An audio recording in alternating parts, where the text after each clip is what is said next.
Hi అండి, నమస్తే. Welcome to Priya's kitchen talks.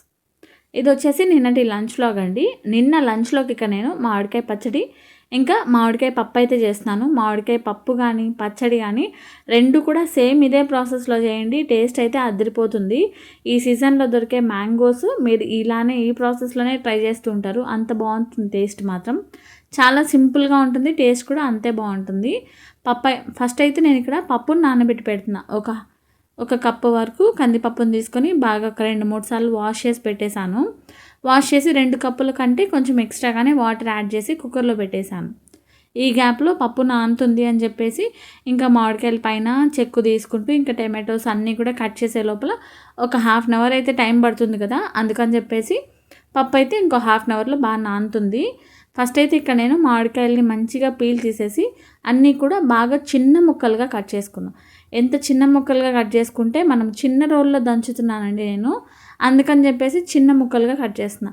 పెద్ద రోలు ఉంది కానీ అది బయట ఉంది. ఇంకా అదంతా కూడా రోడ్ అంటే కొంచెం అందరికీ కనిపిస్తూ ఉంటుంది. అందుకని చెప్పేసి ఇంకా బయట ఈ కెమెరా ఇదంతా తీసుకెళ్ళడం ఎందుకని చెప్పి చిన్న రోల్లో అయితే దంచుతున్నాను.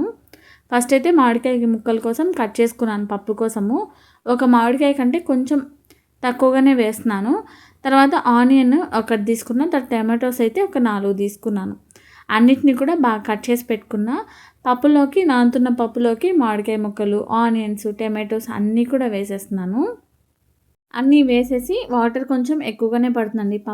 మామిడికాయ ముక్కలు కొంచెం పులుపు ఉంటుంది కదా, కాబట్టి పప్పు కొంచెం ఒక 2 విజిల్స్ ఎక్స్ట్రా రావాలి. అప్పుడే పప్పు బాగా మెత్తగా ఉడుకుతుంది.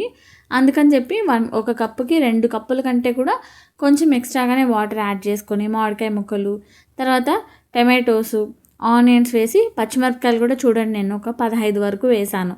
తర్వాత కొద్దిగా పసుపు, ఇంకా 1.5 టీ స్పూన్ వరకు సాల్ట్ వేసి ఒక పెద్ద స్పూను ఆయిల్ కూడా వేసేసి కుక్కర్ మూత పెట్టేసి రబ్బర్ ఇంకా విజిల్ పెట్టేశాను. ఒక 5-6 విజిల్స్ వస్తే పప్పు అయితే ఉడికిపోతుంది.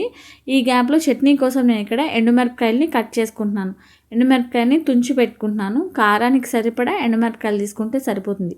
చాలామంది కారం పొడి వేస్తారు, కాకపోతే పచ్చడిలోకి ఎప్పుడు ఎండుమిరపకాయలు వేస్తేనే మంచి టేస్ట్ వస్తుంది. నేనైతే ఎండుమిరపకాయలు తుంచి పెట్టుకున్న తర్వాత మిగిలిన మామిడికాయ ఒకటి ఉంటే అది కూడా కట్ చేసి పెట్టేసాను. ఇప్పుడు ప్యాన్లోకి ఒక స్పూన్ జీలకర్ర వేసుకొని తుంచి పెట్టుకున్న ఎండుమిరపకాయలు కూడా మంచిగా లో ఫ్లేమ్లో పెట్టి బాగా డ్రై రోస్ట్ చేసుకోవాలి. ఎండుమిరపకాయలు ఒకటి తుంచుకుంటే కొంచెం బాగా గట్టిగా అయ్యేంత వరకు మంచిగా ఫ్రై చేసుకోవాలి. జీలకర్ర కూడా అంతే.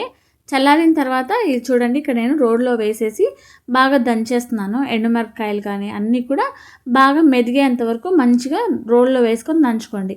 మీరు మిక్సీలో వేసుకున్నా కూడా ఓకే. ఫస్ట్ ఇదే ప్రాసెస్లో ఫస్ట్ ఎండుమిరపకాయలు, జీలకర్రని క్రష్ చేసేయాలి మిక్సీలో, పల్స్ మోడ్లో పెట్టేసి.